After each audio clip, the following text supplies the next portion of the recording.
because you stalk me. That's why I don't. Just leave me alone. I will. You talk to me for 2 minutes. No, leave me alone. 0 minutes. I don't want to ever talk to you again. I don't ever want to hear your voice, you. Please, God bless you, but please leave me alone. Please leave me alone. Please stop following me. You won't call the cops. Stop. I don't. Stop stalking me. Please, I can't live here anymore because you stalk me. That's why I don't. Just leave me alone. I will. You talk to me for 2 minutes. No, leave me alone. 0 minutes. I don't want to ever talk to you again. I don't ever want to hear your voice, you. All you want. I don't want proof of this. Please leave me alone. Please leave me alone. Leave me alone. Please. Just talk to me for 2 minutes and I'll leave you alone. Oh, God. It's too damn early for this shit. Leave me alone. How do you dress like this? What are you a prostitute? I'm serious. Sir, please leave. Crazy to have to deal with somebody that doesn't respond right to what you just said. And they act like they have no idea what the words mean. This is Cynthia Ortiz. These are the Charles Perry Stalker podcast. We're doing the disclaimer. Use allegedly. Nobody's been found guilty in a court of law just yet.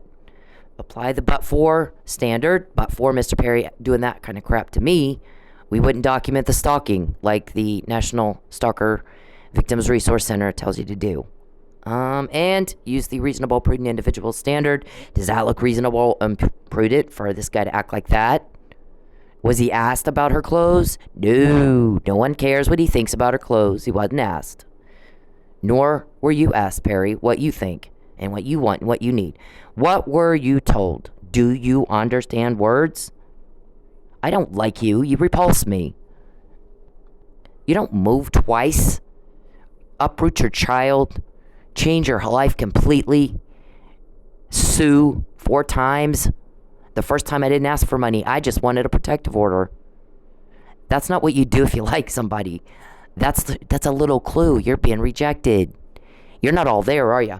And we assert all constitutional rights. We have the First Amendment right to free speech, to say what we think, to have an opinion, and to express the opinion, and to express frustration about being a victim of crime.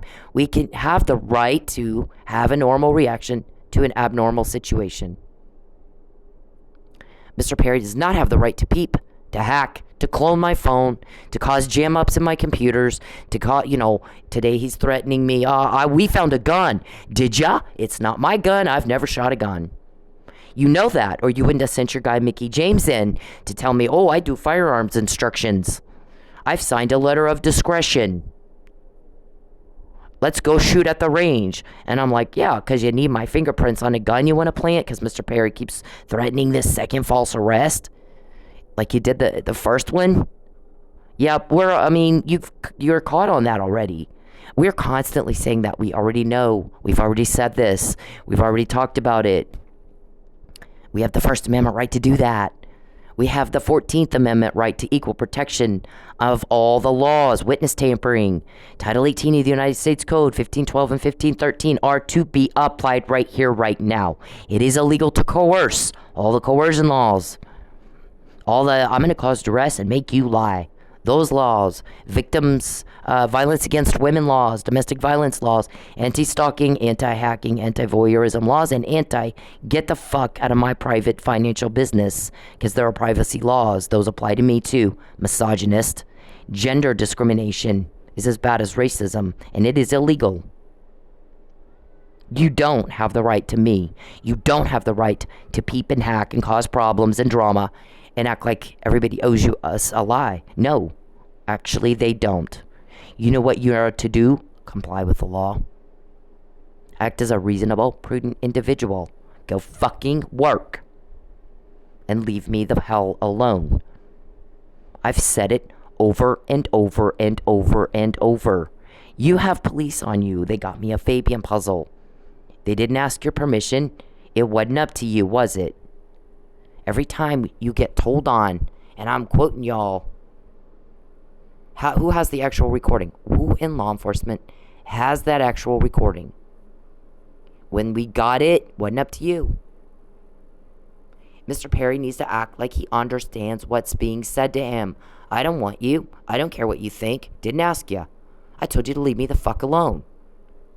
And had you done that back in 2014, only my close friends knew you had a stalker creepy problem.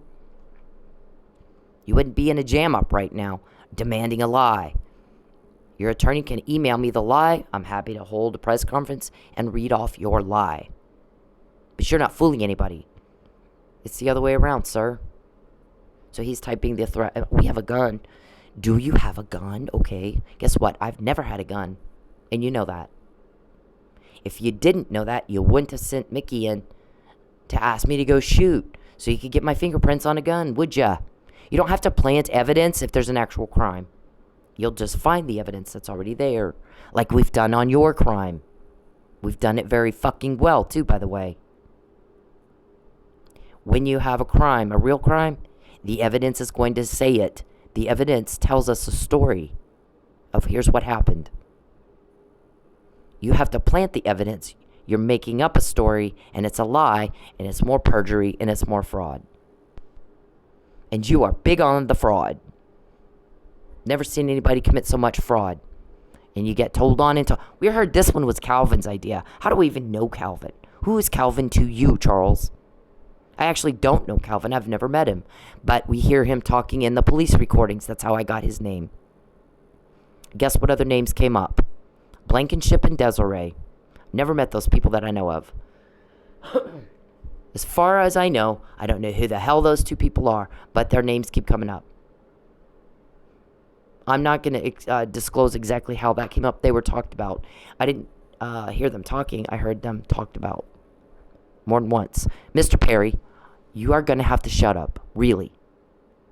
The more you talk, the loonier tune you look. You need to act like you understand what people say to you. Do you have aphasia like Bruce Willis? That you don't have any idea what people are saying? Our shrink looked through his emails. Guess what they can do? They can get your emails and you don't even know it. They can get a court order, they can get your emails, and you won't have a clue. They did. They got yours. She read through them all. She said the first thing that stood out to me is Mr. Perry's emails are very short. 3 to 5 word sentences. 1 or 2 sentences. It's like he has no idea what the email's about. He's doing the best he can. We respond, she said, in about a paragraph, very well thought out, articulated emails. We haven't responded like that since first grade. Something's wrong with him. He needs to be tested. He's got he's got Alzheimer's or senile dementia or some sort of aging disease, and he needs to be checked and treated. And his family may have a legal liability and his attorneys for not taking care of that. It's their responsibility. That if you have a loved one that's not functioning properly, not functioning normally, to get them checked. They can't take care of themselves. You better fucking do it. Mr. Perry, you are not my family. You're a stalker. This is a criminal victim relationship, sir. But in that whole process, you're also a job for me, and that's it. Not just a job. Just a job. I can't be paid while you're in my bank account, can I? It's a need to know. They don't want you to know who they are because they can do things like go around and get information and talk to you face to face, and you don't know that's who you're talking to. And they've talked to all 5 of you more than once, and you didn't know. So you need to control yourself because you look like this, and it's very frustrating to have to say the same thing over and over. That's okay. I don't care. Leave me alone. All you want. I don't want proof of this. Please leave me alone. Please leave me alone. Leave me alone. Please. Just talk to me for 2 minutes and I'll leave you alone. Oh, God. It's too damn early for this shit. Leave me alone. How do you dress like this? What are you a prostitute? I'm serious. Sir, please leave.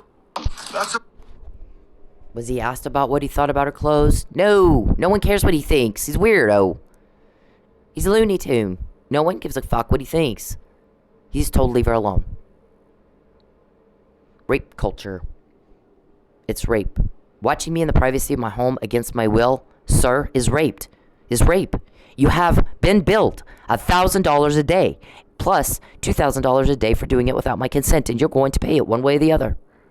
There's a thing called restitution. What we can't get in restitution, guess where you're going to pay it? Civil court after your arrest. They're probably going to put you in the funny farm first to have you tested. Something's wrong with you.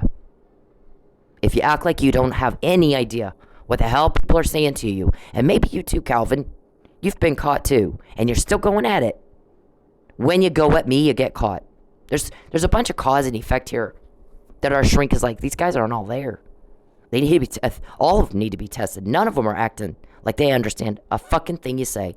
She doesn't use the F word, but I'm paraphrasing for her. She uses more professional shrink words.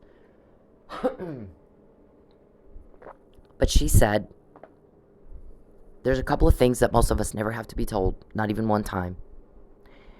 When an act is illegal, it's illegal because people don't like it when you do that. And when you do things people don't like, they're not going to like you. You're not going to get a date doing that shit. Not only are you not going to get a date, you're not going to get cooperation. Because people do not like to feel afraid, anxious, guilty, upset, sad, disturbed, creeped out. They don't like feeling that way. And you guys make everybody feel like that. And we're all sick and tired of it. People do what they do to gain pleasure and avoid pain. And you are causing pain. And everybody's tired of it. It's not hard to get cooperation when somebody comes around and goes, we're going to stop this. You get something, let us know. And they do. And then I'm quoting you. And then you can't figure out how that happens. And you have leaks and you don't know why.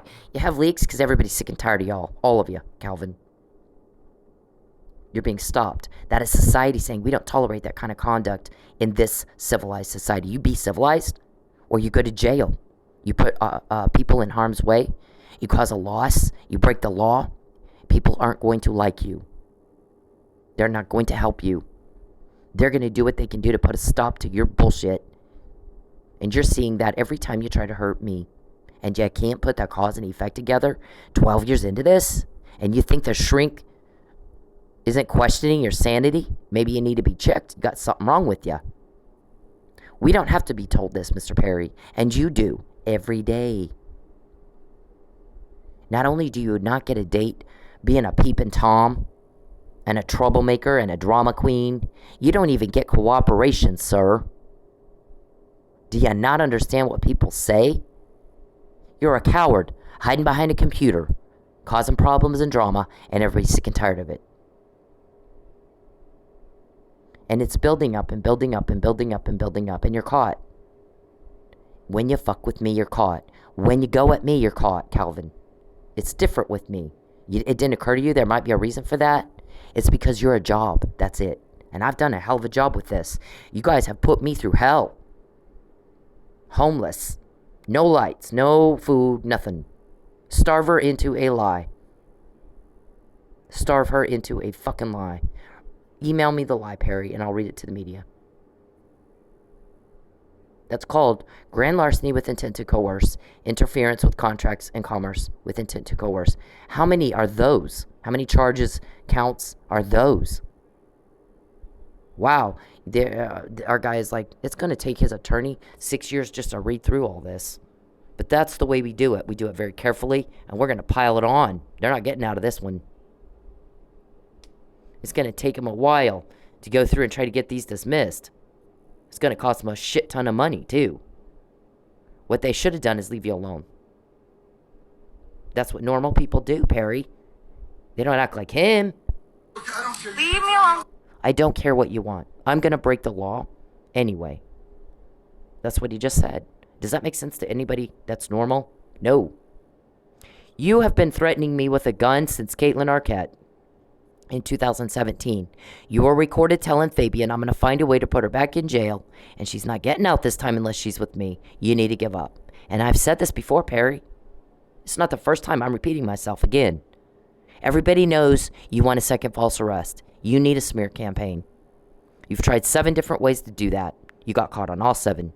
Now what do we have, 8? You got a gun you want to plant? Calvin, he's caught. So are you. Who has the actual recordings? Who has them? In law enforcement? Who has those?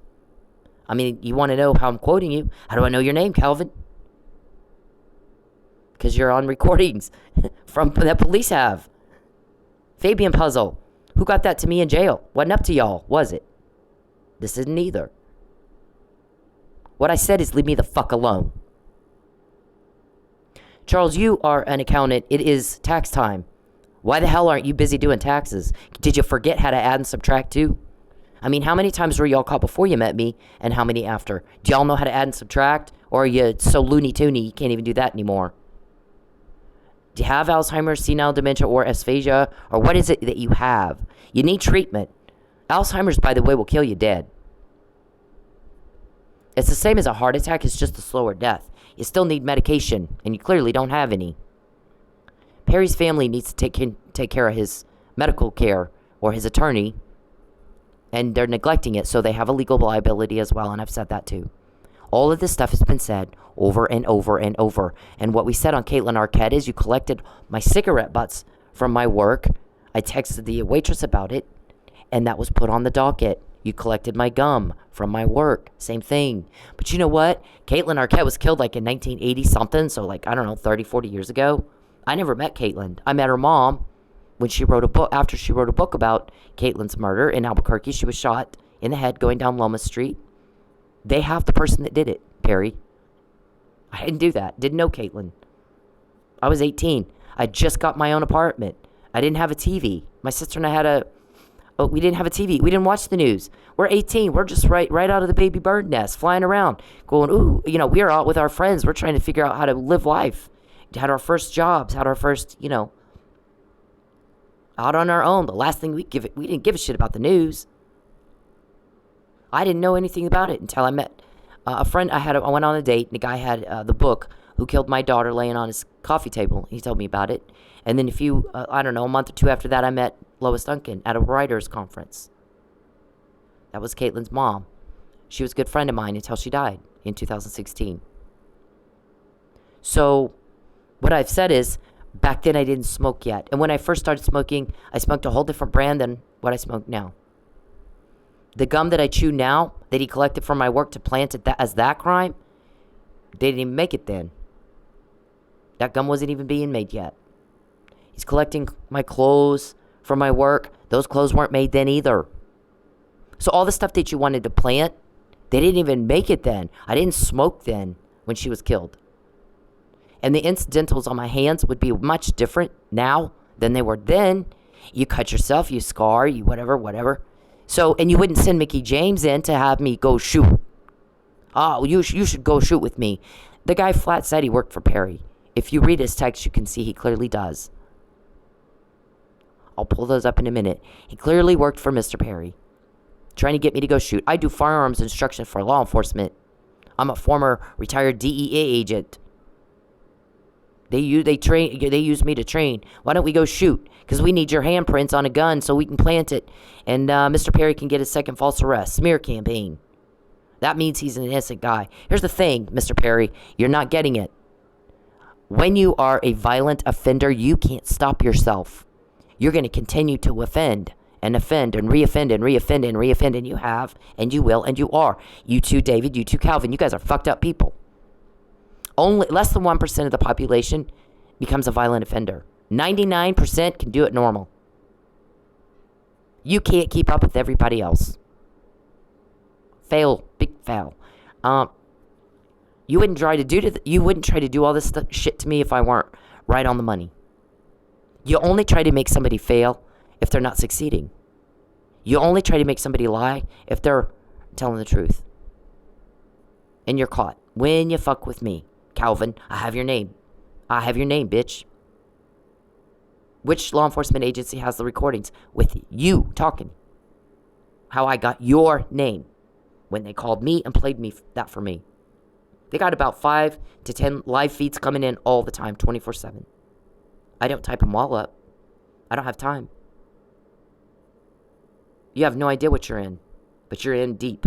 You've dug your hole pretty fucking deep. And you guys are not all there, so you don't get that, do you? I mean, it'll scare the shit out of you to have your name, Calvin. That ought to make you shit yourself.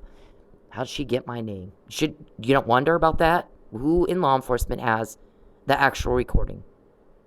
David, every time you called my parents and told them, don't give her money. Or Upworks, don't give her work. Or my landlord, Charles, on the 12th of February, 2022, kick her out.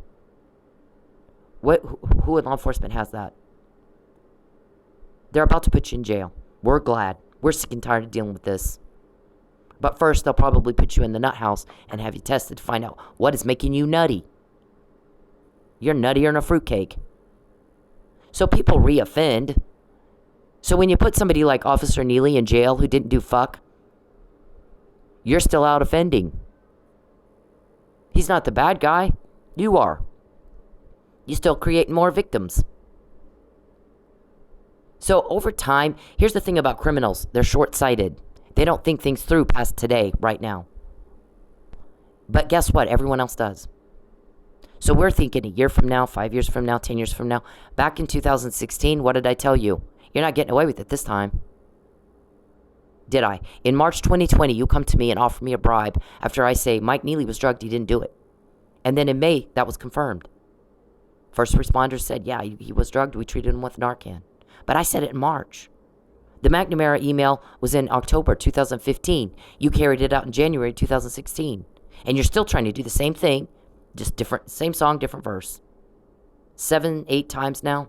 Gun, what gun? I don't have a gun. You're not going to find pictures of me at a shooting range. You're not going to have a bunch of people go, oh yeah, we go shooting all the time. That's not my thing. I don't like guns. I'm terrified of guns. Something happened to me. I won't go near a gun. I don't mind if other people have a gun. I'm a Second Amendment person. Within reason. Here's the thing about Second Amendment rights. You have guys like Adam Lanza who shot up a bunch of children, and that is gut-wrenching and sickening that he did that. And people start screaming, we got to change our laws. We got to change the law. Well, to what? What are you going to change the law to? The gun that he had was legally obtained by his mother. She wasn't crazy. He was. He got the gun illegally. So what fucking law are you going to change? I mean, what do you do? I'm just saying. Guns don't kill people. People kill people. I'm a Second Amendment person. But for me to have a gun, I'm not going to have one because something happened to me and I don't like them. I wasn't the person holding the gun. Somebody held the gun on me. Okay? I've not talked about that ever. It's not something I talk about.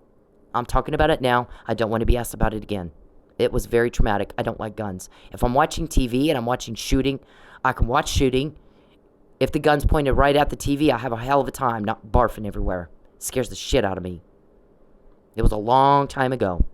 Long time ago. I still have a problem with it. It scares the hell out of me. So, not that that's any of your business, but I don't do guns for that reason. Had that not happened to me, maybe I would. Maybe I'd be a normal gun person, whatever. I don't like guns. I don't like them. They scare the fuck out of me. You have a gun, you want to shoot me, shoot me. It's not like we don't already know you're a serial killer. You are absolutely serial. We know that. We know a whole lot more about this than anybody else, don't we? And yet you fuck with me every fucking day. And nobody understands that. Every time he fucks with her, he gets caught. Why does he keep doing this? It's like he doesn't know, because he has no idea what's going on. He has no idea what's happening. He cannot process information properly and then react and respond appropriately as any reasonable, prudent individual would. He's nuttier than a fruitcake. You're like this. I don't want proof of this. Please leave me alone. Please leave me alone. Leave me alone. Please. Just talk to me for 2 minutes and I'll leave you alone. Oh, God. It's too damn early for this shit. Leave me alone. How do you dress like this? What are you a prostitute? I'm curious. Sir, please leave. That's okay. I don't care. Leave me alone. All you want. I don't want. And this is what other people think of you, Mr. Perry. Not, oh, yeah, he's a great guy. No. He is a disturbed, disgusting piece of shit. What can I do to help? He needs to be stopped. Leave me alone. I don't want proof of this. Please leave me alone. Hey, men. Leave women the fuck alone. When they're in public, when they're doing anything, you don't have the right to their attention. You don't have the right to step into their personal space. You don't have the right to them. Especially if they're making it very clear they don't want to be talked to. But even when they're not, unless a woman is giving you enthusiastic and continuous body language and signs that she wants to talk to your ugly dumbass, then leave her the fuck alone. Find a date a different way. Okay? It's not clever. It's not cool. It's not cute. It's garbage. It's absolute garbage behavior. And you're a garbage person if you do it. I don't care if it's in public. It doesn't fucking matter. You don't have the right to her, and you need to leave her alone. And this is bacon. Leave me alone! Please! Just talk to me for 2 minutes. First, let me say that I'm happy that the lady in this video is okay. Second, let me break down what rape culture is. Rape culture is the fact that that man felt that he was entitled to some of this woman's time just because he said, let me talk to you for 2 minutes. It doesn't matter if it's 2 minutes, 5 minutes, 20 minutes. If she said no, no means no. Rape culture is the comments that she has on her video about how she should have just spoke to him or dressed differently. Rape culture is me taking the heat for calling out other men for their terrible behavior. Rape culture is trying to explain stuff as, oh, it's just locker room talk. No, it's not locker room talk. You should talk the same way wherever you are. We all know that rape is not about sex, it's about power. So for you to force yourself on somebody, even if you're just talking to them, is disgusting, dude. Stepdad's been raping me. Okay, so real quick to go over this. This is the email of like, God. June 17, 2018, Mr. Powell was calling up here constantly. Do we know her whereabouts? And he still does. And that's, my guys told me last night, Mr. Powell, that you have called up here quite a lot and argued with people.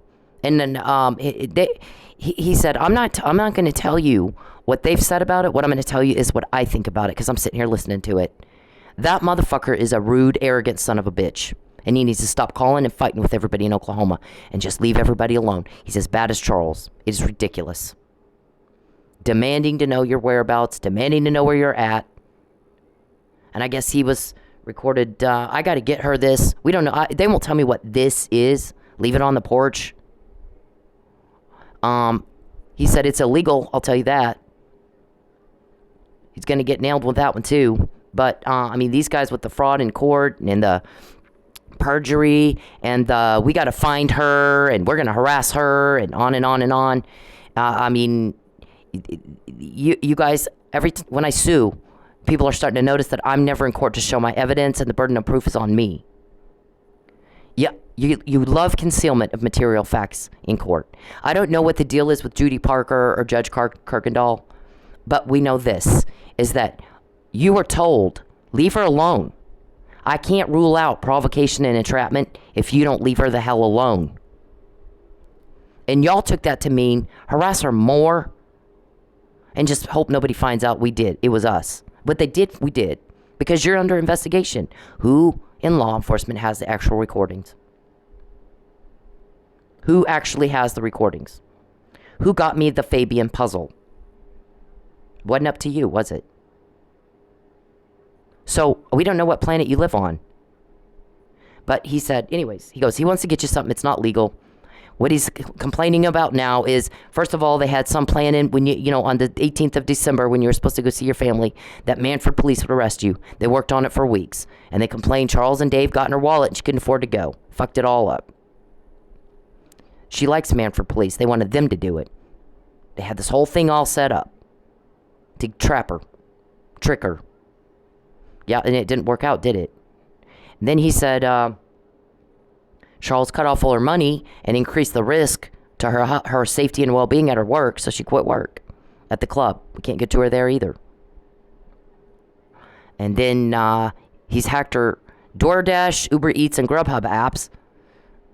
So, but for hacking, he can't know which company she's working for, what part of town, to have his people order.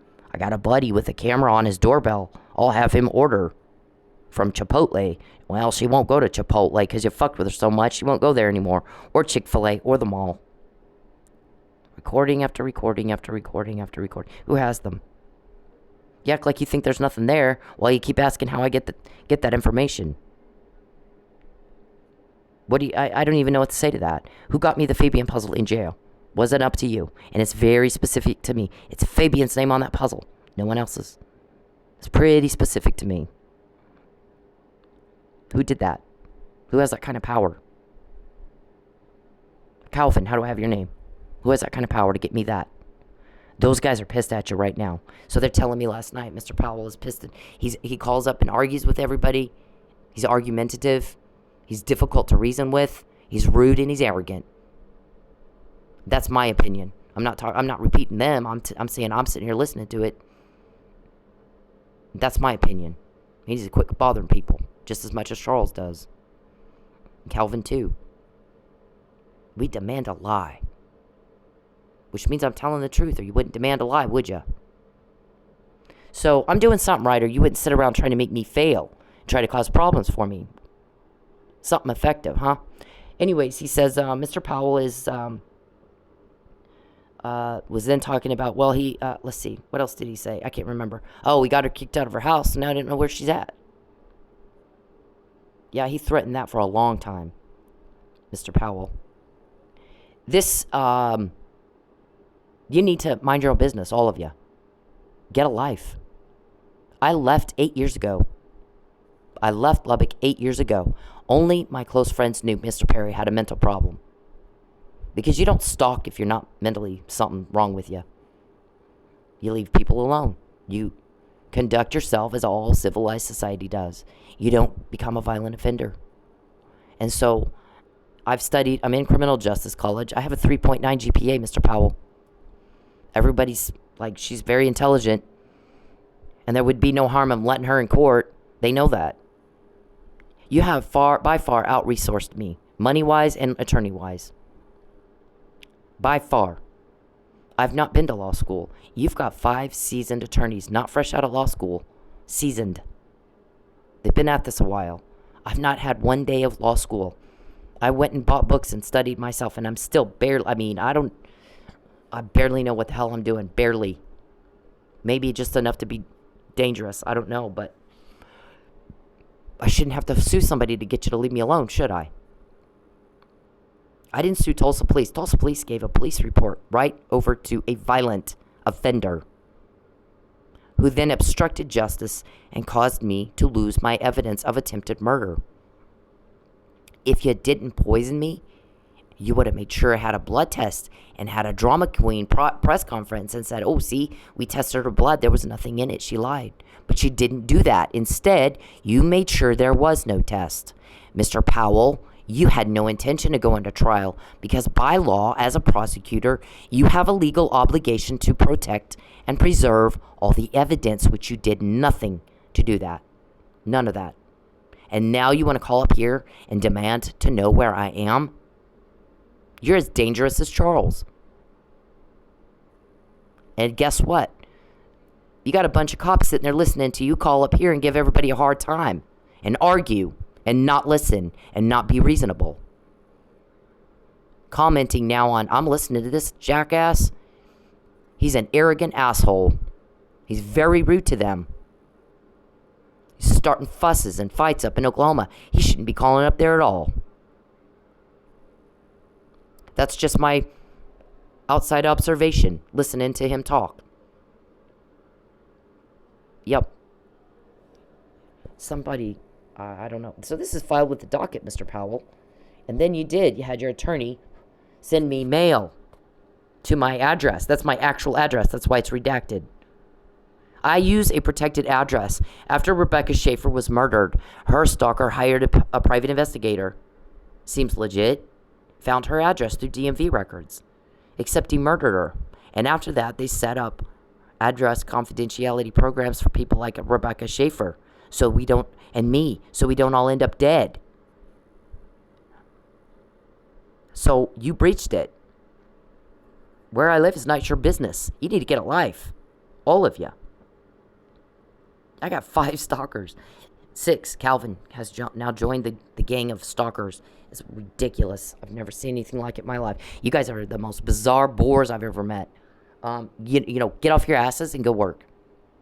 Go do things with your family. Then you don't need a lie. 4 years, Perry. I didn't go to the media. Only my close friends knew, most of whom did not live in Texas. And then I left 8 years ago. I lived in Oklahoma longer than I lived in Lubbock. You disgust me. You absolutely disgust me. I have nothing but deep disgust for you, and you are a job, bitch, and nothing more. And that's why when you guys fuck with me, you get told on. Can you not put that together? 12 years into this, every day when you bother me, Calvin, I have your name. Fabian Puzzle Guys got that to me. In jail. Wasn't up to y'all. You don't know who in law enforcement that is. It's none of your business. You'll know when they arrest you. Put y'all in the funny farm. What's wrong with these people? That they're going at her like that, even though they get caught, to their own detriment. Our shrink goes through your emails and, he can't even respond right. I think he doesn't have any idea what these words mean. He doesn't understand what people are saying to him. He can't tell. He can't take it. We all take in information and we process the information and then we respond. Perry can't do it. Pal can't either, I guess. Neither can Calvin. Because when you fuck with me, you get caught. You get told on. When you fuck with me, you get told on. When you bother me, you get caught. When you fuck with me, you get told on. And it's that way every day. And you just go right back at it like a moth to the flame. And you get burned and you start whining and crying. Who's stealing? Who's stealing on us? But you do it again. Every day. Nobody knows what to do. I mean, we're all like, the fuck kind of stupid is that? This is Mickey James, who is Native American, by the way. I think that's a Margaret thing, isn't it? I would think it is. Comes into my work. I don't know this guy. He's coming into my work where I am. Kind of like David Robertson, Terry Wagner, Pinto. Oklahoma doesn't have jurisdiction over me. 5 people have texted me or I recorded Pinto. He'll give you $5,000 to be creeped out by him for a couple hours. Recorded. I recorded that one. And, he's like, you could ruin him politically. And I'm like, yeah, I don't care. What I want for him to do is leave me the fuck alone. Then you don't need a lie. Or let's frame her for this. Or let's frame... They've tried to do drug trafficking, which I've been over this. Had a drug dealer come in. He's standing around about 10 girls that do drugs. He calls me over all the way from across the room. Can you ask that guy if he wants my drugs? And I'm looking at him like, wow, you're dumb as a brick. And I'm not. I said, oh, to the cop right there? I just talked to him. He's a cop. Yeah, I don't think so. Why don't you go ask him? I go back to sit down. I think it was Terry Wagner. They're trying to get you on drug trafficking. Yeah, I said it in August. 2 cops came in. He's trying to just find something to arrest you for. We told him no. I wrote the U.S. attorney. We've been over this, Perry. You act like it's not been said before. It has. Over and over and over and over. You're trying to do another version of the McNamara email. You're the stalker. You're the criminal. You're being stopped. You're getting told on. When you get told on, you're being stopped because you can't control yourself, can you? None of you can. Criminals think about right now today and not a year from now or 5 years from now or consequences or anything like that, or they're stupid or they wouldn't be criminals. Marcus Harper and I talked about that. I'm like, this thing with the first 48 y'all's high crime solve rate, and he was like, oh, it's not that hard. This, criminal A guy A threatens guy B ends up dead, guy A likely did it. It's not that hard to figure out. Criminals are stupid, or they wouldn't be criminals. I was like, yep, I agree, 100%. The only problem, Tulsa police, is you don't pay attention to threats when they come in. I've told you I'm being threatened, and you didn't do shit. You gave my police report right over to the offender. So I end up dead. You guys put me on first 48. We solved it. See, we have a high solve rate. Well, you're shooting fish in the barrel. So, criminals are stupid. It's great that you have a high solve rate. I want to see your numbers on how many murders did you prevent. That is what's impressive. That is what's impressive. You got people, if our guys are in law enforcement, they can talk to people in law enforcement, can't they? Okay, so there's some questions about that, those numbers. It's great that they're high. We're impressed. I promise you we are. But the problem is, why aren't they preventing those deaths?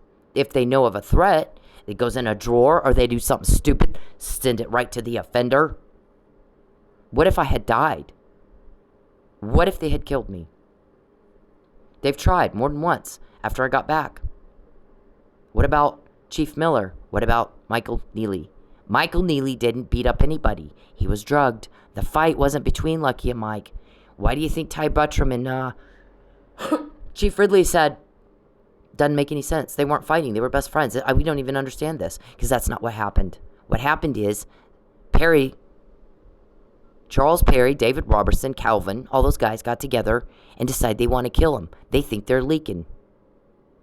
And I just filed a police report on vandalism. I didn't say it was them. I said somebody got my car. Likely it's them. David Robertson owns Dynamic Shot, and he's got his employees right here next to me. What are they doing here next to me? You know that question was asked. We don't know. We didn't know she was in Manford. Why did they? The allegations are stalking, right? You can't beat someone to death and have nothing on you, can you? TPD. I mean, I'm just saying, we have the right to redress. We have the obligation to question what's going on if it doesn't look right. Because otherwise, that's how corruption flourishes, and our beautiful garden has weeds in it. We're going to kill the weeds. Otherwise, we don't have a beautiful garden. We have a garden of weeds. We have a dysfunctional system, and it's not working. Misogyny is as bad as racism. There's a code of ethics in law enforcement. I'm in criminal justice school. We've had to read it more than once. You have a duty to uphold the law. Dereliction of duty occurs when you don't. And then you get people killed. What happens is there's all these little things that happen. And this thing happens and that thing happened. And then there's this problem and there's that. And then it bubbles up and it bubbles up and there's a big blow up. And everybody's got shit all over their face. And then then there's usually an overcorrection. Like we saw with Chauvin. Everybody wants to defund the police because one guy did something stupid and mean and cruel that traumatized a whole lot of people. They want to shut the whole fucking thing down over one incident. There's a lot of incidents of racism, the Ferguson thing, and on and on and on and on. But here's the deal. When we overreact and there's an overcorrection, that's typically not effective. You got a pendulum swinging back and forth. We need the pendulum right in the middle. And just not one extreme to the other. Let's let corruption flourish or defund police. Those are our choices. Why don't we fire the bad ones and keep the good ones and make the system work right? It's a great system. It's the best one in the world. But when you start allowing corruption, then the system becomes dysfunctional. The bad ones ruin it for the good ones. And there's a lot of good ones. I don't generalize police. Why would I do that? That doesn't make any sense. We have good police and bad police, good teachers and bad teachers, good doctors and bad doctors. Saying all police are bad because there's a couple of bad apples or even a couple of bad departments. It's nuts. We don't do that to doctors. Let's just get rid of all the medical people. Let's just all die of illness and disease. That's the better idea because we can't have, doctors that don't get it right sometimes. Let's just get rid of the whole thing. Well, if we're not going to do that in medicine, why would we do that in law enforcement? It doesn't make any sense. There's good cops and there's bad cops. There's good doctors and bad doctors. Good teachers and good teachers. Bad waitresses and good waitresses. We don't throw the whole thing out because one or two are shitty. We get rid of the shitty ones. That doesn't make sense. It makes sense to me. So Tulsa police, that's the take. I mean, we're talking to people. You're not going to, listen, you make all the phone calls you want. Nobody's going to tell you anything. You gave my police report right over to the offender and you weren't there for Mike. People lost respect for you. I did too. I came from 4 generations of police. I know what good policing looks like. I grew up in it. My granddad's name is on the front door of the police station in Roswell. What you do is you slay the fucking dragon because they're causing suffering. And that's what people respect. That's what police are supposed to do. That was Mike and Lucky were trying to do that. What happened is somebody walked in that room, and Perry has an MO. It's called drugging and poisoning, arsenic, opioids, whatever they gave Justice Scalia. Because I promise you, Justice Scalia didn't just accidentally, by random something happenstance, die in West Texas right when they were planning. The second false arrest is going to be on harassment. That was the other one. If it wasn't the drug trafficking, let's do harassment. Let's send her home, harass the shit out of her, and then when she complains about it, we'll say she's harassing us. We're going to go into court and lie. Again. But we're going to do it in the highest court in the land. And Justice Scalia was a First Amendment guy. He wouldn't have done it. He's in West Texas. I was illegally incarcerated. That's when I got the Fabian puzzle, by the way. Charles lives in West Texas. So does Matt. They're all planning all this crap. And he dies. And then William or Richie is like, why wasn't protocol followed on the post-mortem procedures like it would have been had he died in D.C.? What's going on in West Texas? Right? He didn't die accidentally, and he didn't die of natural causes. I can tell you that. It's Pelican Brief. And you're caught this time when you fuck with me, and you don't get why that is? You're a job, Perry. You disgust me. You disgust me. Ugh. You're a nasty, gross piece of trash. You're a serial killer, and I know that. And that's why you keep trying to put me back in jail. When I'm telling the truth, you don't like that. The truth sets us free, sir. The truth sets us free. And you are not eating a fruitcake. Just like John Hinckley, or Ted Bundy, or BTK. You know, BTK had a family, and he was in church just like you. But he also had a little secret, dirty, nasty, icky problem, didn't he? And he took lives, and he enjoyed it. So do you. And this time you're caught. When you fucked with me, Calvin, I have your name. I have Blankenship's name, whoever the hell that is. I have Desiree's name, whoever the hell that is. I haven't heard them talking. I've heard them talked about. Who in law enforcement has the actual recording? Who in law enforcement got me the Fabian puzzle? I'm effective. Charles, you need to shut up. The more you talk, the more we get pissed off. You know why? Nobody asked you what you think. You were told to shut up. Don't contact me. It pisses me off. When you piss me off, you start getting told on. It's not a good idea to piss me off right now. You need to get out of my life. Bitch, get out of my life. You are pathetic and you're a coward. All of you. So, this is Mickey James. So, what he did is he said, to me at my club where he came, where I was working, I'm just going to work, minding my own business. Charles hires these people to come to me where I am in Oklahoma. Matt, that's a crime, Mr. Powell. So he's like, threatening me, threatening to kill me. And I looked at him and I go, yeah, but he's an elected official, so what's going to happen is I'm going to tell you the same thing I told Mr. Robertson. It's going to look like Gary Condit and Chandra Levy. Everybody still wonders to this day. And maybe it's worth the risk, he says. Well, I couldn't get my recorder out safely. I had a recorder. Where I was with Pinto, it was quiet enough and safe enough for me to do that. My manager was standing right across the bar from me. So I had help right there in case something happened, something went south. I had to think about a couple of different things. One is the music too loud to where you're not even going to be able to hear this? Two, is there a chance they could see the recorder and I'm fucked? They could hurt me? Those are the things I had to consider before I flipped on that recorder. It wasn't safe where I was with Mickey when he's talking about it. So I'm like, I'm going to text him and see if he'll say the same thing again. Sure shit, he did. Sure as shit, he did. In a text. It's pretty fucking stupid. Is it worth taking the risk? He asked. Is it worth the risk? Maybe it is. I don't even have... I'm watching behind the scenes, he says. That means he already knew me. I don't know him. He knows me. Because he's a stalker. Yeah.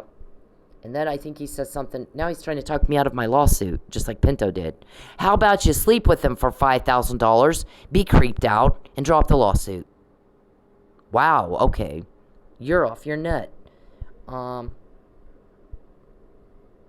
He's never going to be charged in Oklahoma. And I'm like, won't matter. He's got police from somewhere else on him. Signed a letter of discretion, and I'm like, you mean an NDA? No, a letter of non-disclosure? Yep. This guy was telling me he was a firearms instructor, and he wanted to take me shooting. He was former DEA, retired. And what was interesting, though, is I teach the marshals, and I teach, all law enforcement agencies how to do. And so I start in the FBI, and I started going, okay, so then George Nolan, FBI George? No. This marshal, this marshal, this marshal? No. Okay, well, you gotta know one of those guys. If that's really what you do for a living. Wouldn't you know one of them? You'd think. You may not know all of them, but you'd know one of them. No, I know all those guys. Yeah. But you don't know FBI George. No, I don't. I never. No. Okay. Then you're full of shit. Then you're fucking full of shit. But when I do a sting op, I'm sting opping all the time. I'm going to tell you the way I look at it. Because this has happened so much, I don't know these people. My life is in danger. It's life and death for me every day, every person I talk to. I give out my plans. I can't tell anybody where I'm going to go and what I'm going to do. That's the thing with my work, when I'm working. I don't tell anybody, am I working for Grubhub, Uber Eats, or DoorDash today? Except my attorney. And not even always. Not even always. And I don't do it before. I usually do it during if there's a problem. I'll go, this is Perry's guy. Screenshot it and send it to him. Yep. Because the only way you could have your people, it's an algorithm our guy's called. This is chosen, your driver is chosen on an algorithm. The only way he could have you go to his people is hacking you. There's no other way. These are random. So if he's got a buddy that's got a camera on his... Charles, we got pictures of you. Right, but we've said you're stalking, so we know that. I don't have pictures of you.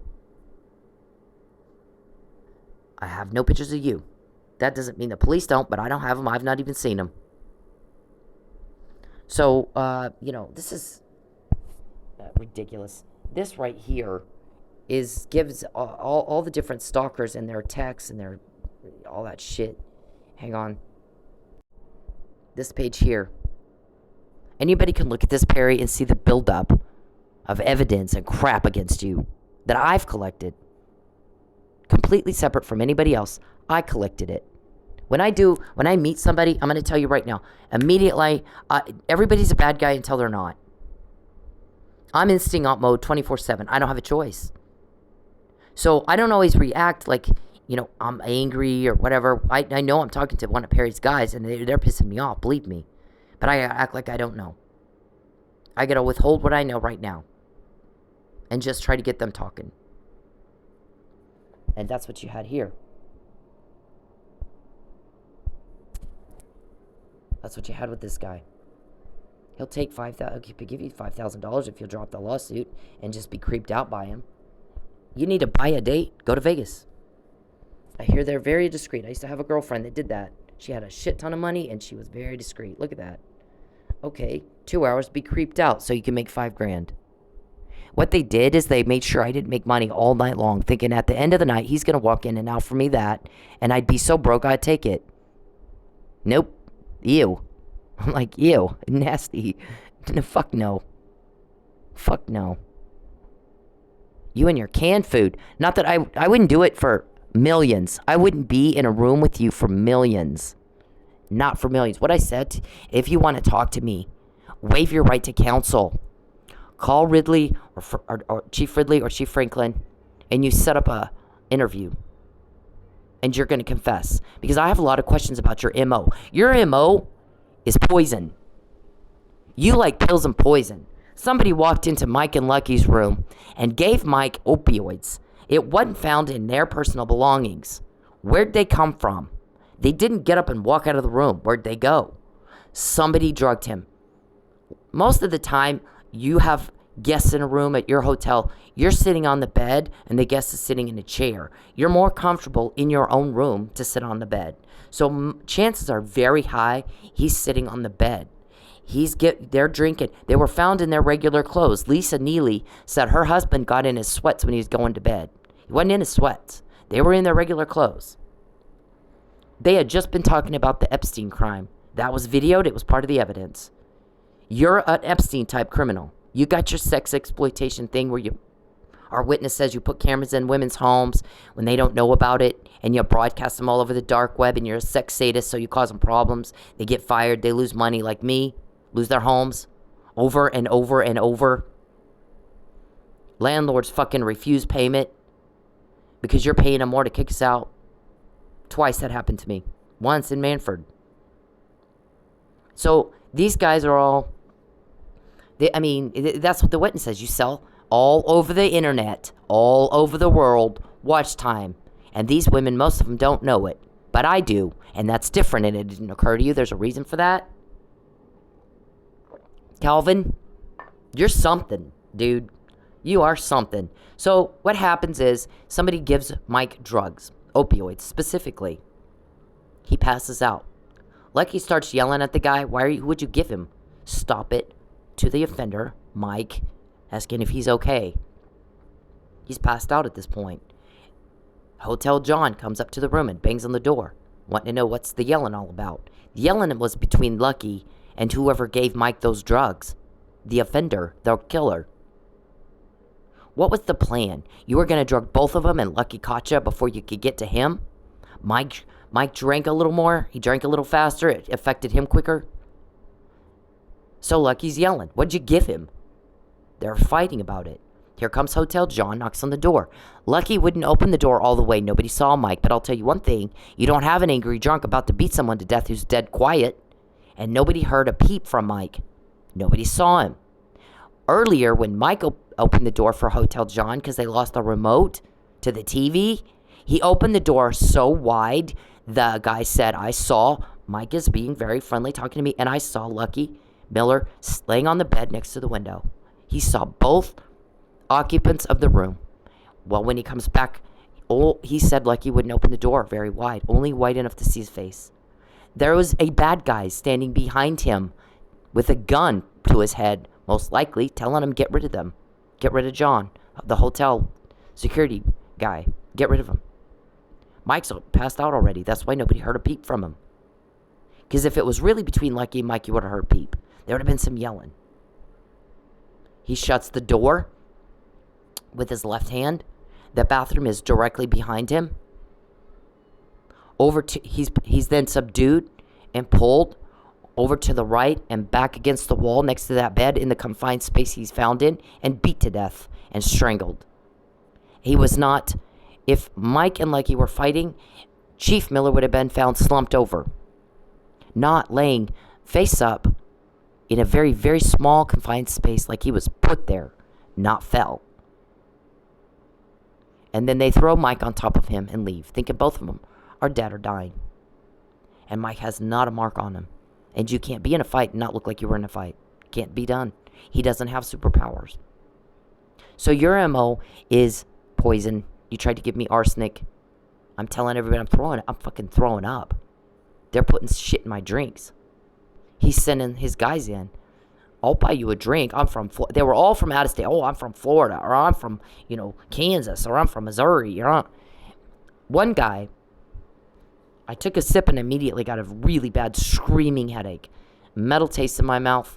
And I looked at him and I go, I'm sick. This is making me sick. And his mouth dropped open. His eyes got real big. And he goes, me too. I gotta go. Took off. Took the fuck off. My manager comes over and screams at me, you're supposed to drink the whole drink. And I looked at him and I go, the guy fucking left. It's making me sick. I'm not gonna die here. So I have the right to pour it out if something's making me sick. But as it turns out, I didn't even get that far. I told him it's making me sick. It scared the shit out of him and he left. He put something in it. Oh, okay. Yeah, get that fuck out of my face with this. Endangering me and shit. Hunter. What does that say? Politically, you could run him. And what is my response? No one gives a fuck. What I'd ask him to do? Leave me the hell alone. And yet you're here. And Mickey James. And David Robertson. And Terry Wagner.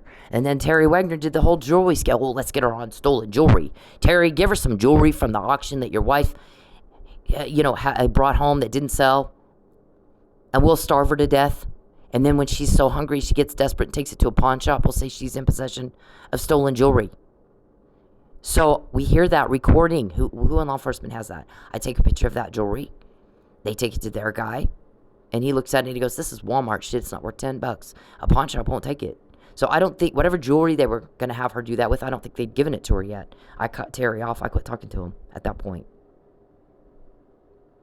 So that's like false arrest number 3. And then there was the socks. Get her on prostitution. Because you can't take your shoes off in a strip club. That's prostitution.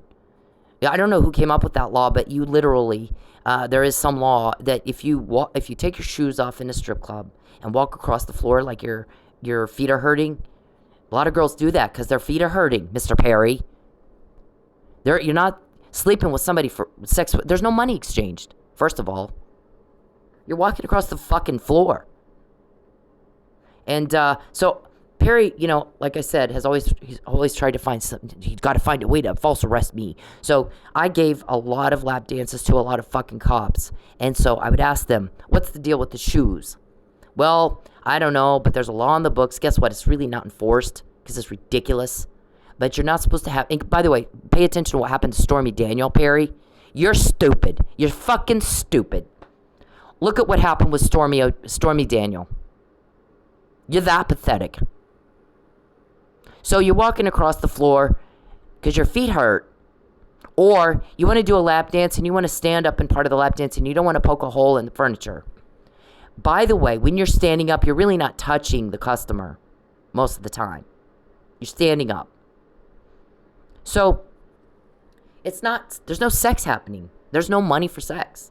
You just take your shoes off for completely other reasons, having nothing to do with sex.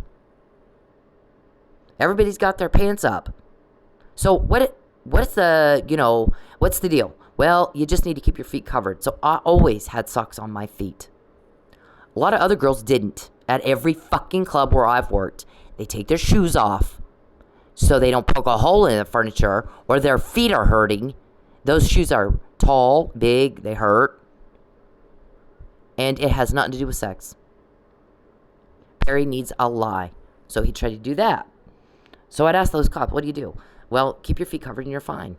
Don't you think in the 6 years I danced, I would have already been arrested if that were illegal? Charles tries to do it a year after I quit. A year after I quit, because it's election time. He needs to announce. And you're caught. You're caught.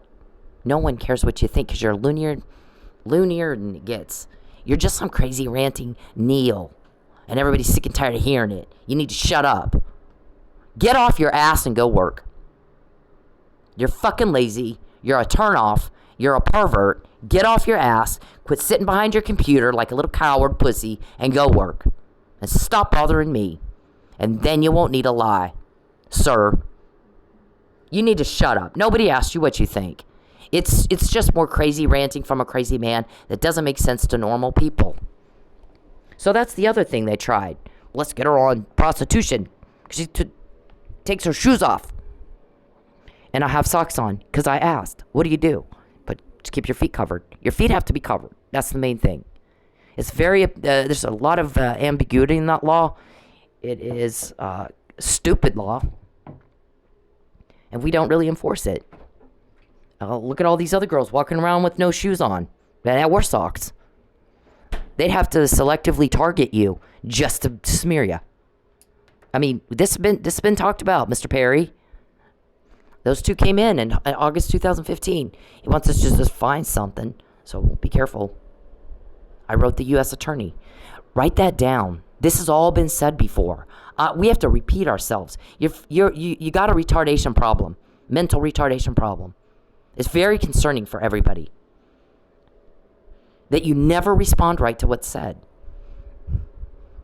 It's a mental retardation problem or elder care, whatever, geriatric disease. But you got a mental disease. It's not just you're a psychopath and you just like killing people, but you have an MO. So you're telling me that you kill this woman named Mary Beth in Billings, Montana. Only you said you beat her with a rock until she died. That you gave her something. And what? She didn't like you. She didn't want to do the weird sex things you want to do. Well, I'm in a conversation with Randy Reeves. Randy Reeves and Charles Perry went to a men's prayer breakfast of all things on September 15th, 2012. They call me. We're starting to strategize for Randy's senatorial run against Kel Seliger. All of a sudden, Charles Perry mentions having been in Montana. And we're kind of like, well, who gives a shit? Who gives a shit? What's that have to do with anything? We didn't care. And so why did he bring it up? It's like the comments didn't fit the rest of the conversation. Well, later, when I get back from the first false arrest he did, he tells me, look what I can do and get away with. I beat this woman till she died. Her name was Beth. Sometimes goes by I'm sorry, her name is Mary Beth, sometimes goes by Beth. He had mentioned being in Montana years before. Dumped her at a lake outside of Billings. I Google it, sure as shit, there's a lake right outside of Billings. So why did you deviate from your MO? She didn't die, and you didn't... See, what you do is we don't die, me and Mike. We end up in jail, false arrested. And that's your thing, isn't it? You try to kill somebody, they don't die, you just false arrest them. But this time you're in Billings, Montana, where you don't have a relationship with police, so you can't do that. You can't just call them up and say, this one didn't die. Can you make a false arrest? You didn't know these guys, did ya? So what'd you do? You panicked, didn't ya? Because you don't deviate from your MO if you're a serial killer. And a serial killer, by definition of the FBI, is 3 or more with a cooling off period. So you try to kill her. She won't die. Now what do? Oh, shit. So you panic and you beat her until she died, right? What about Todd Reno? Carl Tepper told me he has a date set up with Jordan and your kid, Jordan. I'm sorry, Todd. He goes, he was like 3 days away from that. I set him up. I go to Charles and I ask him, are you okay with Jordan dating Todd Reno? I'd like to set them up. And you said, sure. So, Carl sets all that up. Carl Tepper works for you. Or did when I lived there. I've been gone 8 years. I don't know now. Don't care either. So Carl's telling me it was weird that Todd killed himself. This guy is not the suicidal type. And I had just said, in fact, set him up with on a date with Jordan, Charles's kid. Wow, okay. Well, I was trying to set up a fundraiser with Sean and Leanne Tui for CASA. And Todd is on the board. And Todd and I were talking about it. And you like to interfere with contracts and commerce, business. That's your thing. You make sure women can't get work. And you did that to me with CASA. So I talked to Todd mostly. I think I talked to Klotzman once. But mostly I was negotiating with Todd. And all of a sudden he just didn't want to do it. And that's what you didn't want, Todd. And Jordan's talking about that, did you? Because Jordan saw you almost kiss me in a room full of people when once again your mind ain't right and you forgot you're in a room full of people. And she saw it, didn't she? You know, she was awful to me after that. And I don't blame her. I would be too. You betrayed her mother. You betrayed her. What kind of pathetic coward does that? When you're in prison, I'm going to come to you and say, now is it cute? You do all these shitty things and destroy and ruin lives and kill cops and ruin those families' lives because they were going to put you in jail, weren't they? Calvin? Who is Calvin to you? So Todd Reno didn't kill himself, did he? Because I didn't know Todd. I only talked to him on the phone, I think I want to say 6 times, and it was all about business. So I didn't know him. I didn't even know what he looked like until he died, and his face was all of a sudden all over everybody's Facebook page. But my friends did. My friends knew him and knew him well. And they all called me and said the same thing. It wasn't a suicidal type. I don't know what happened. It's it's weird. Because he didn't kill himself, did he? You didn't want him and Jordan talking, and you didn't want to go to Jordan and say, I don't want you to date this guy, because you didn't really have a good reason for that. And you couldn't tell her.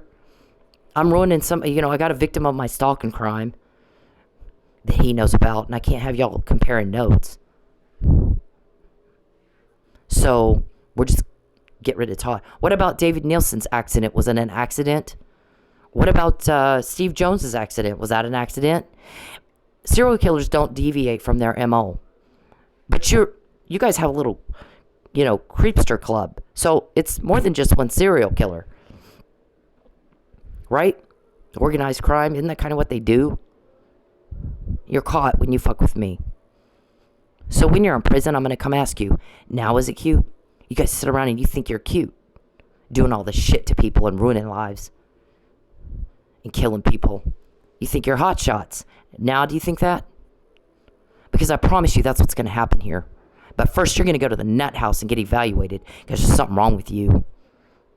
And we have to repeat the same thing over and over and over and over and over. It's embarrassing. You will get the fuck out of my life or it will be done for you, Calvin. Charles, Dave, Josh, Joe, Matt. The Fabian puzzle wasn't up to you, nor is that. When I quote you, the fact that I have Calvin's name, it's not up to you, was it? You're going to jail. It's not up to you. It's a need to know so you don't go around and start threatening and killing and bribing and like you do to me every day. You are pathetic, all of you.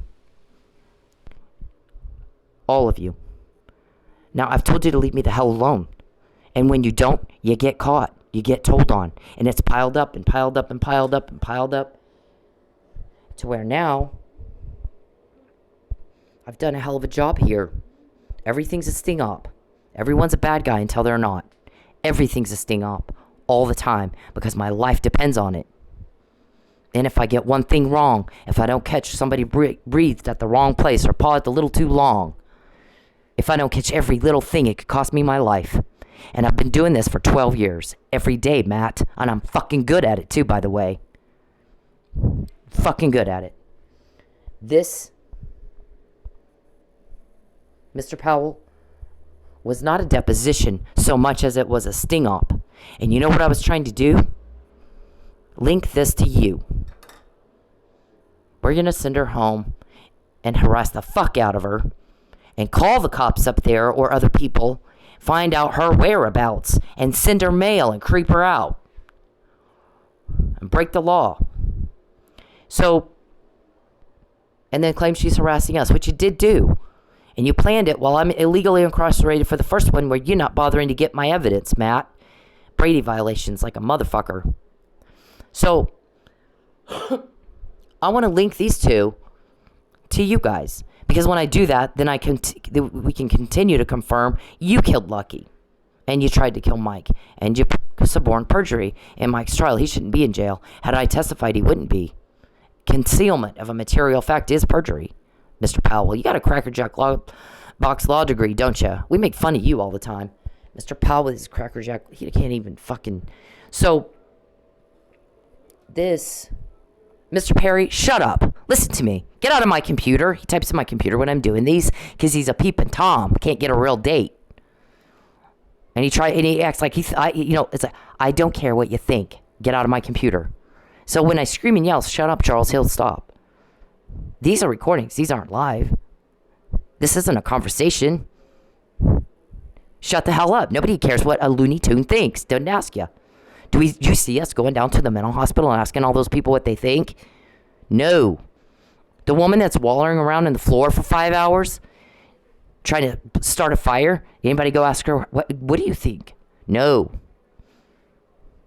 We don't care what you think either, loony. Fruitcake, tutti frutti, whatever the hell you are.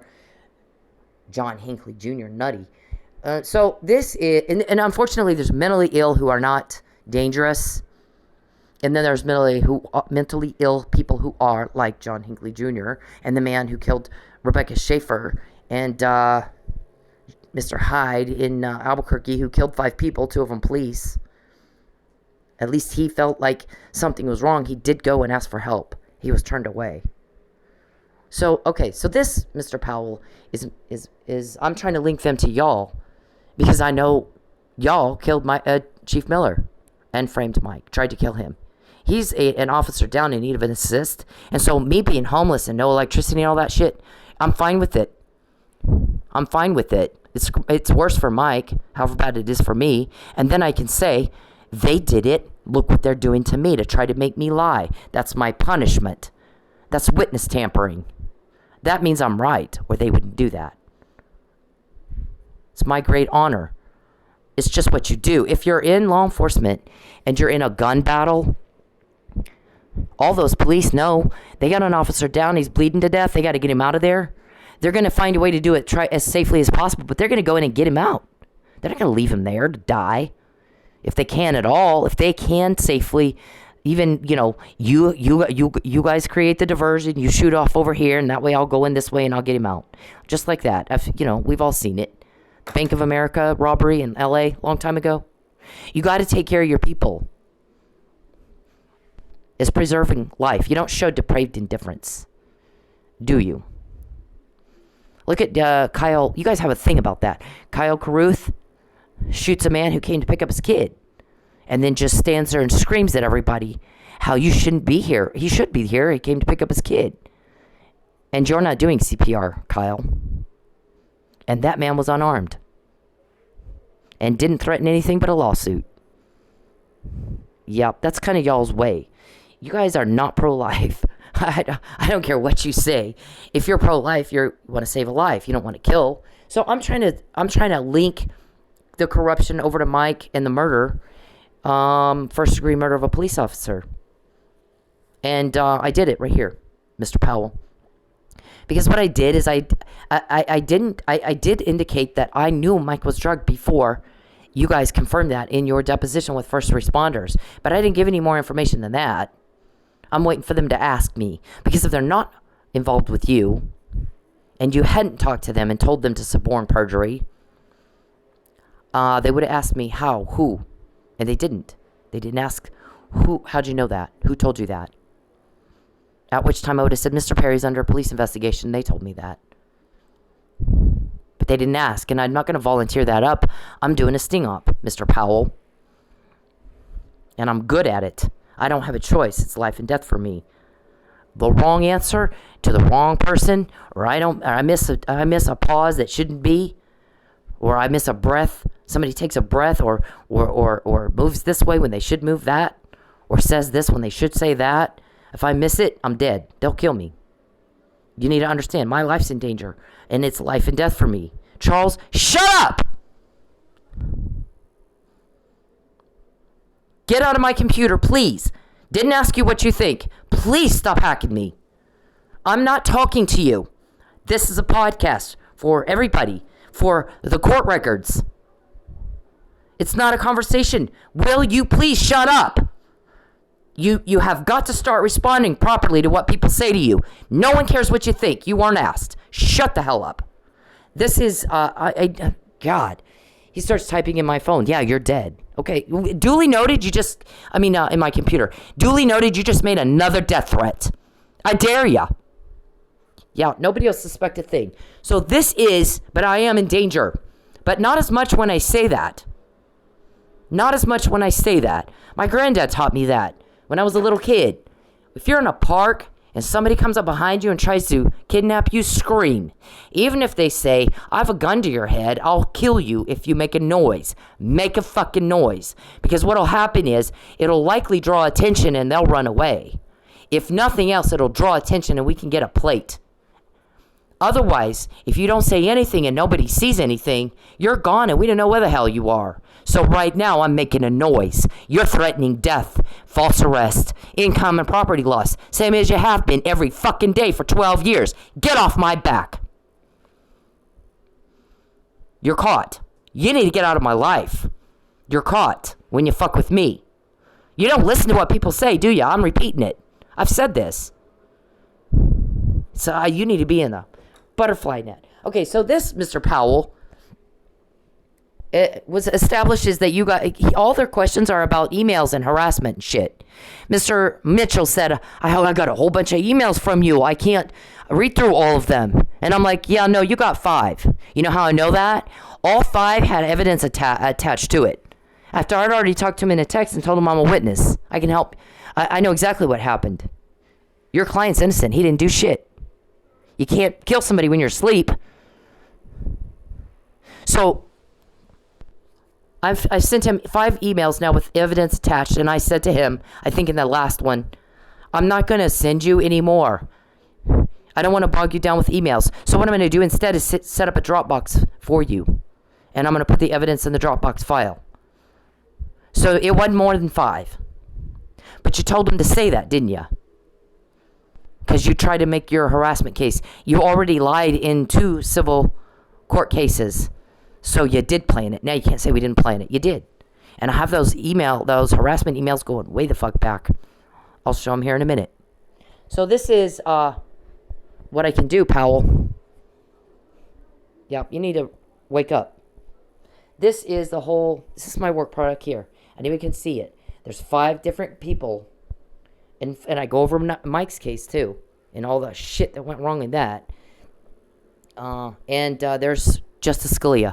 He's in West Texas while we were all there and y'all were planning that. And then dies, and that's supposed to be, not a flag. And then William O. Ritchie's like, how come protocol wasn't followed as it would have been if he died in D.C.? Something fishy about that. And then I gave him the motive, the harassment email. Yep, okay. So, we're going to get you. Dragon slaying. You're causing suffering in the land, dragon. We're going to slay you. And then we're going to tell your victims, you're safe now. They can't hurt you anymore. And that's why you do the things to me you do. Except you're getting your ass kicked. Because I have, people in power. You're all about the power. So there's James's, Terry Wagner's are here. Those two are the cases that established perjury by concealment, Mr. Powell. Always looking for my whereabouts. Colin up here arguing.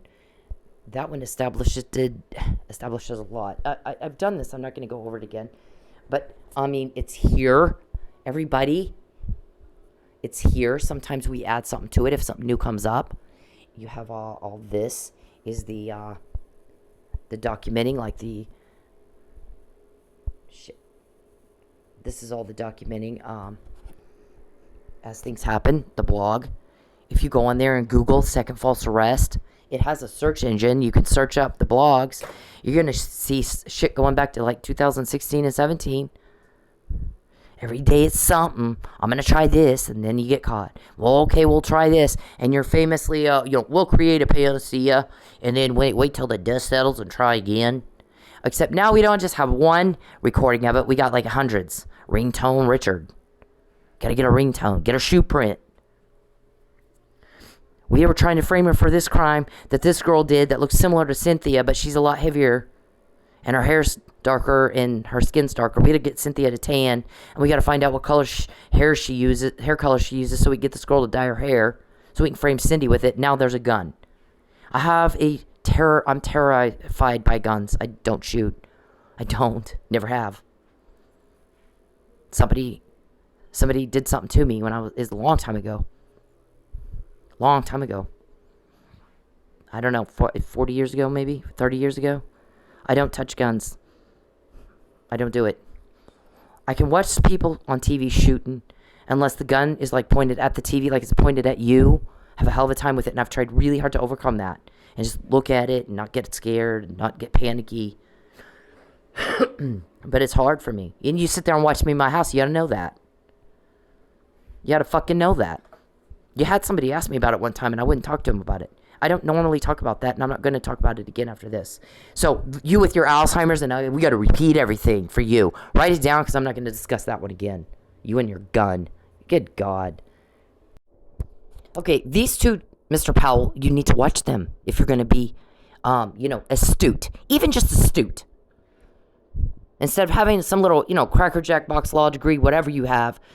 This is the use of technology. These are training videos for law enforcement, prosecutors, judges.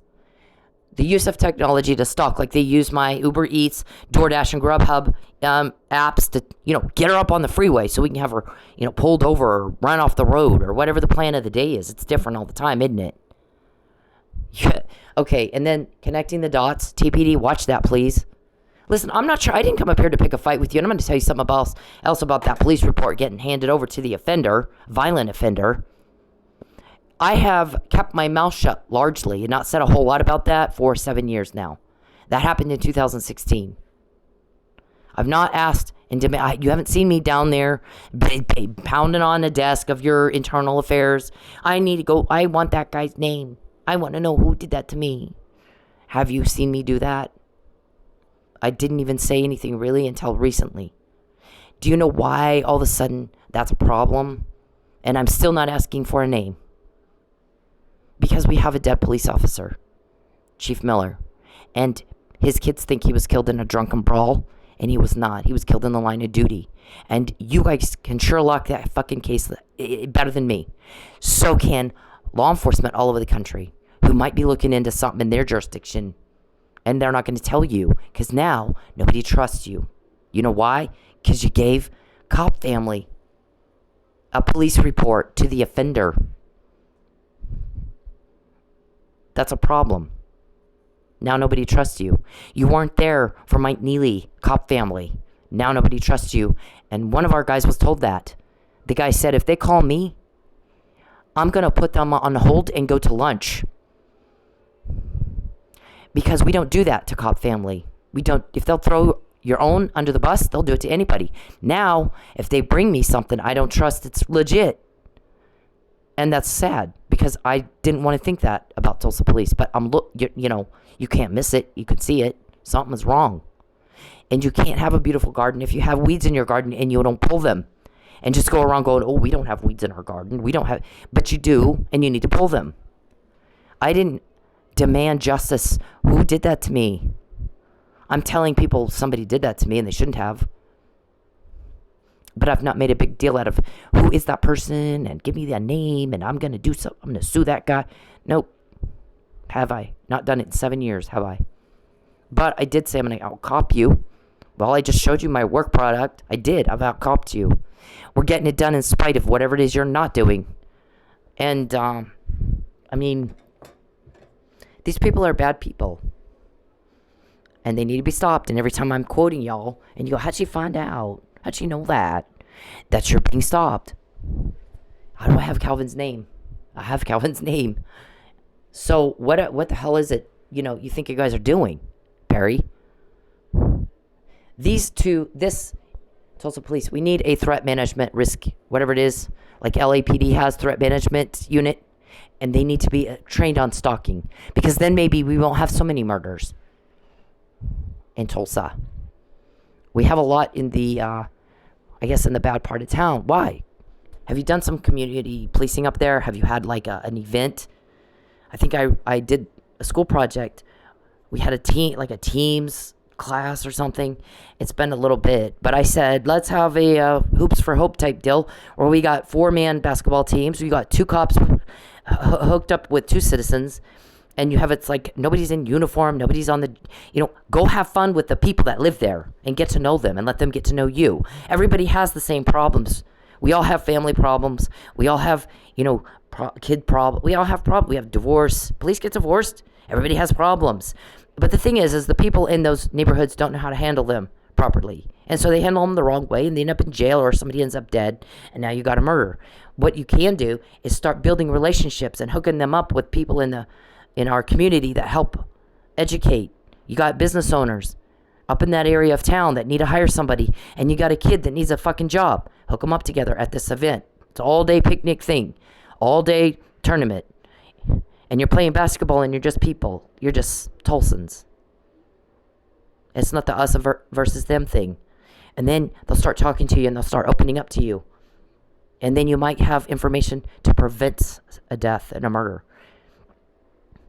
So, there's a lot of things that community policing is starting to show good results on.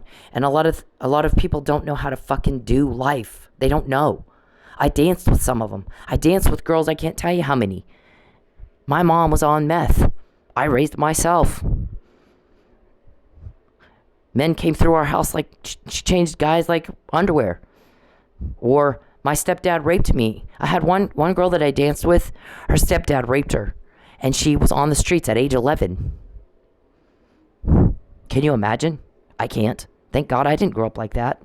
I don't know how you do. Be there. Show them, here's what we have in Tulsa that can help you. Here's our resources. Have DVIS there. Have the Salvation Army people there. Have the people that can help at that event. Get the news media out. Make a big thing of it, because people need to know the cops care about what happens to people that live here. It's not us versus them. That's not what this is in Tulsa, or not. You don't have to. But we can't have where nobody trusts you, because you go to Tulsa police and they're going to give your report over to the person trying to kill you. And then what happens is the offender obstructs justice, and now I lose my evidence. I don't have the evidence I needed to prove attempted murder. I don't have it. He destroyed it, and he did that on purpose. If he hadn't tried to kill me, believe me, there would have been a blood test. There would not have been obstruction.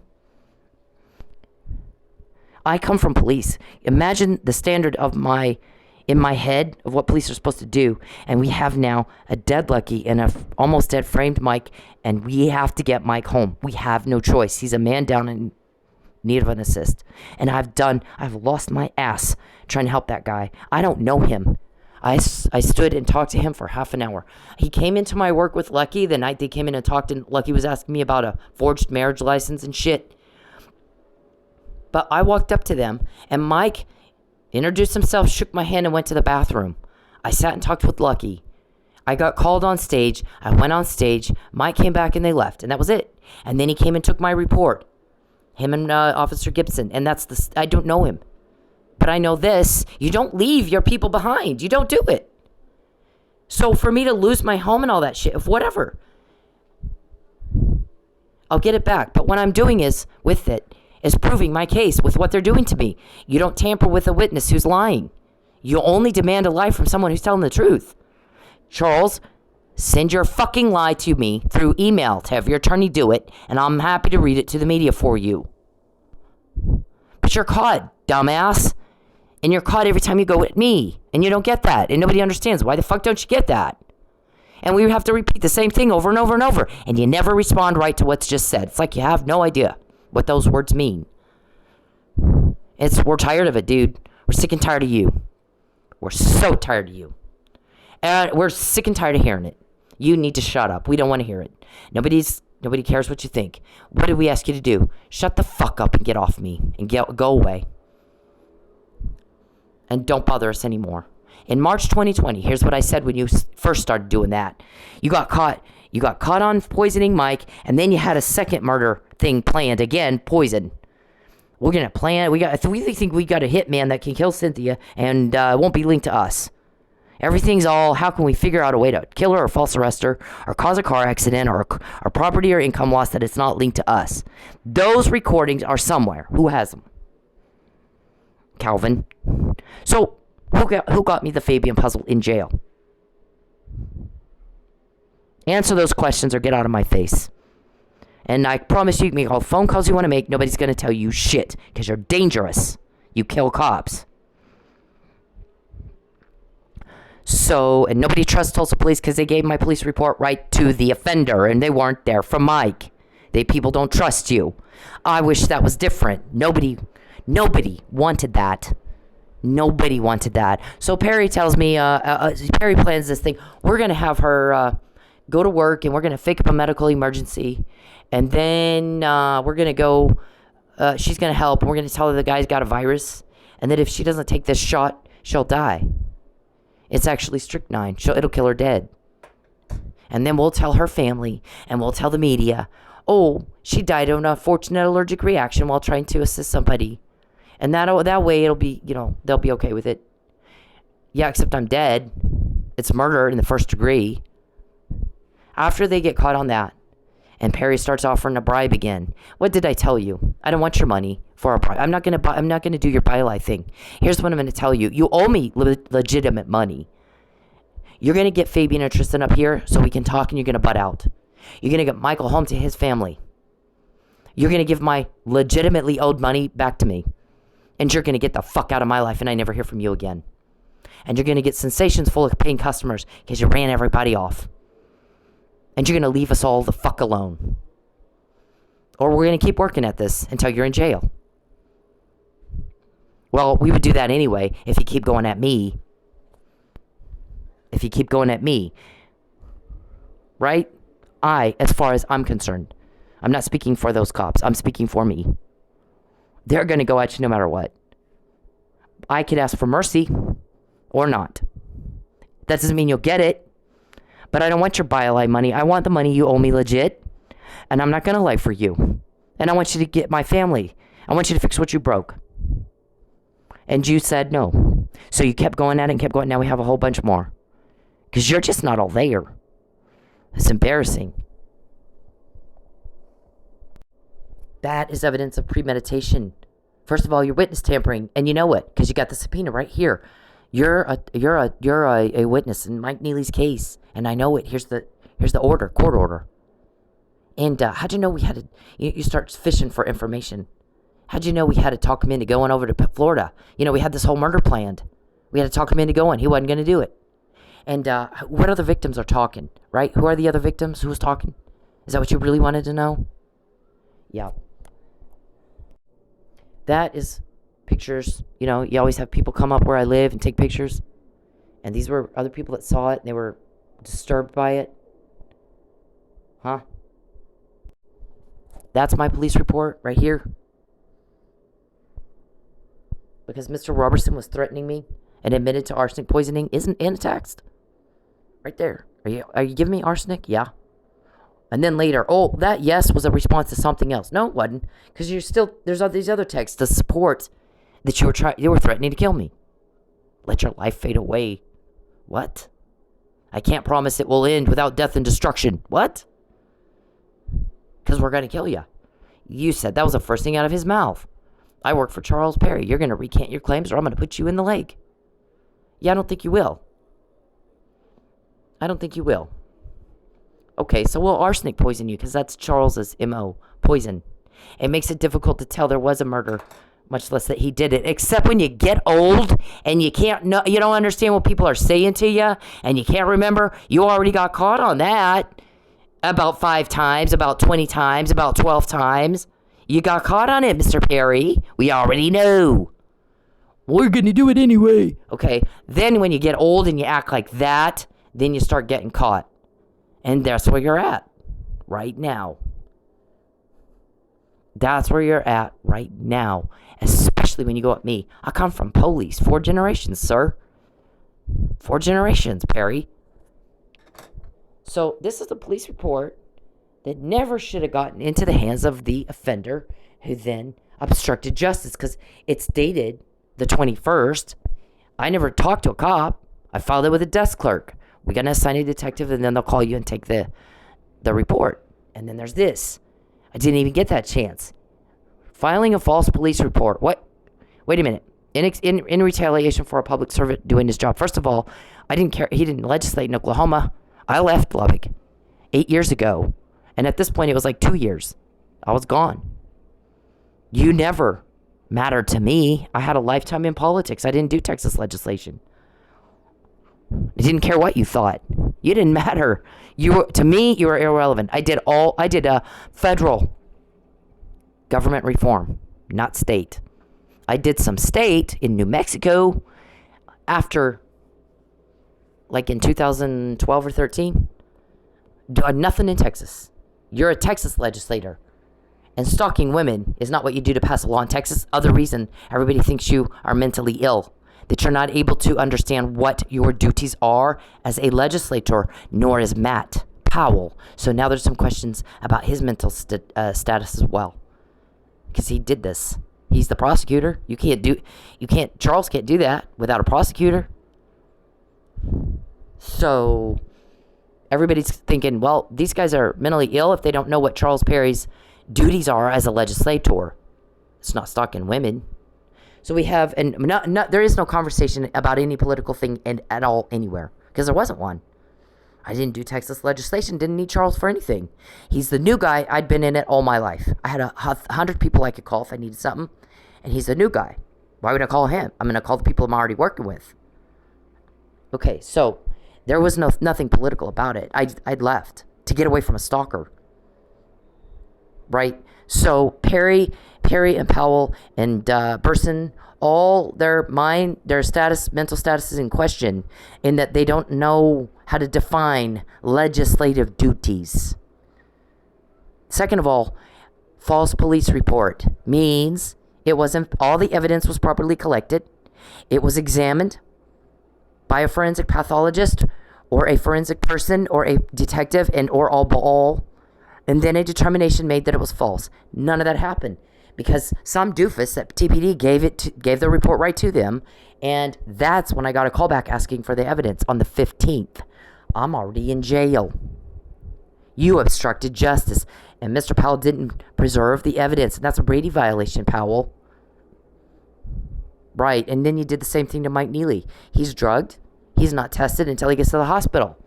Well, here's the thing. He's found unconscious and in respiratory distress. Something caused him to be in that condition. That's what we need the blood for, to see what that was. But he didn't get his blood taken then. He gets treated with Narcan. He comes to. So the chemical composition of his blood at this point changed because it made him come to. And that's when they get the test, after he's at the hospital. Degradation of his evidence occurred, just like in my case. And then we don't die, we end up in jail.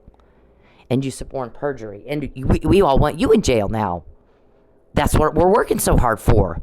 And I'm just collecting the shit. You sit there and shit all over me, and I just we all put it in a file to use in court. It's already being used in court to get investigatory orders. Maybe there's 5 of you talking, but a 6th person is there, and that person we have not heard of before. So they go get a wiretap on that guy. Probable cause. Yep. Mr. XYZ was in the meeting this time. He's a new guy. Let's get a wiretap on him too, Judge. Sure. Y'all need to hurry up and wrap this up. I don't know how Cindy's saying. Yep. 2:15. Thanks, TPD. Cop family. That guy has nothing on him.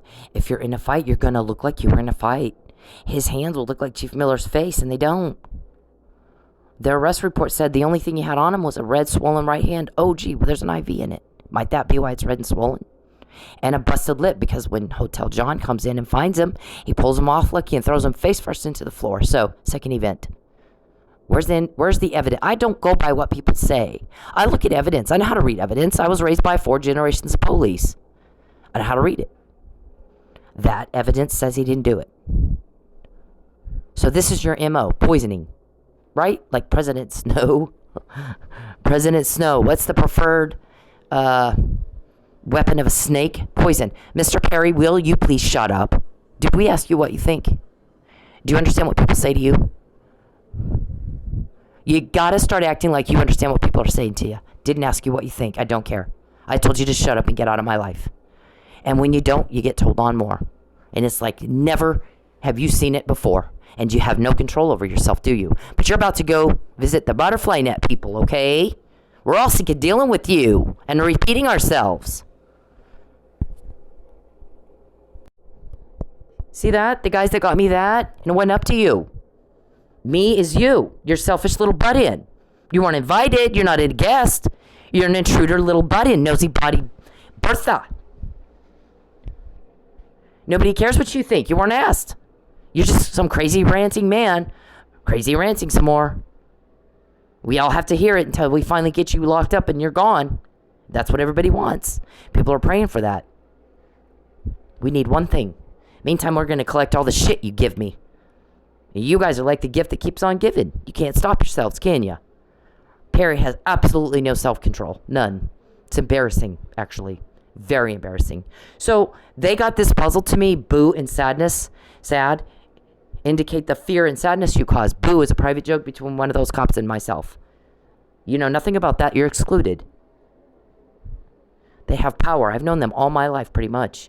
My adult life. They know me inside, outside, backward, and forward. If I had committed a crime, they'd know it. They'd put me in jail. They don't need your help. You're pathetic. I left. You need to get a life. You need to control yourself and go be normal. And understand words. No one cares what you think. You weren't asked. The guys that gave me that, Fabian Charles, is what I want. Fabian made me hope. This isn't the name James or Paul or Sam or any other name. What is it? Fabian's name. That got to me in jail, not some random time. Somebody had power to get that to me, and it wasn't up to you. And when I quote what you just said, Powell calling up here, where is she at? What's her whereabouts? Notice I always say it before you do it, not after. So, who has that kind of power? That's who you're pissing off.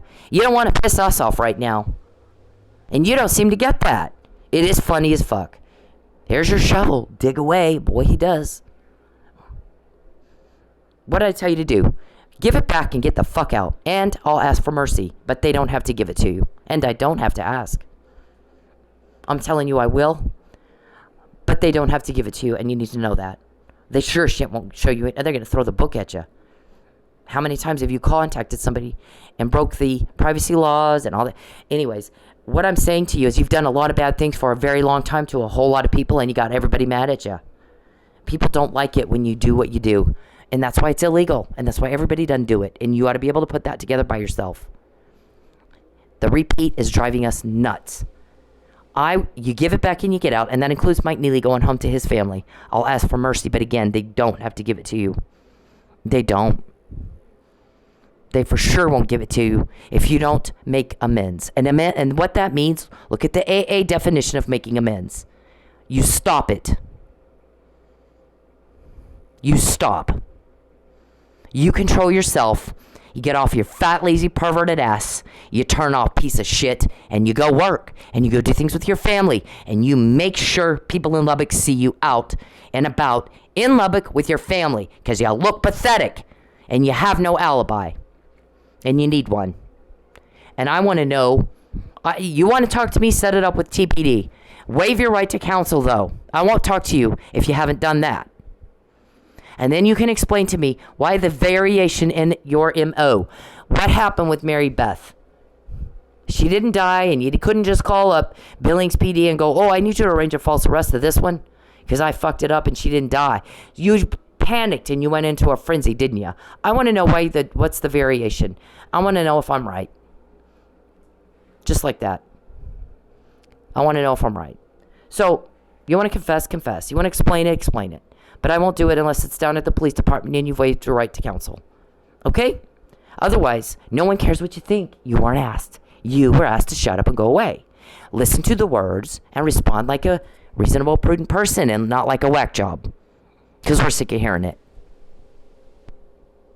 Leave me alone. I don't want proof of this. Please leave me alone. Hey, men. Leave women the fuck alone. When they're in public, when they're doing anything, you don't have the right to their attention. You don't have the right to step into their personal space. You don't have the right to them. Especially if they're making it very clear they don't want to be talked to. But even when they're not, unless a woman is giving you enthusiastic and continuous body language and signs that she wants to talk to your ugly dumbass, then leave her the fuck alone. Find a date a different way. Okay? It's not clever. It's not cool. It's not cute. It's garbage. It's absolute garbage behavior. And you're a garbage person if you do it. I don't care if it's in public. It doesn't fucking matter. You don't have the right to her, and you need to leave her alone. And this is Bacon. That's okay. I don't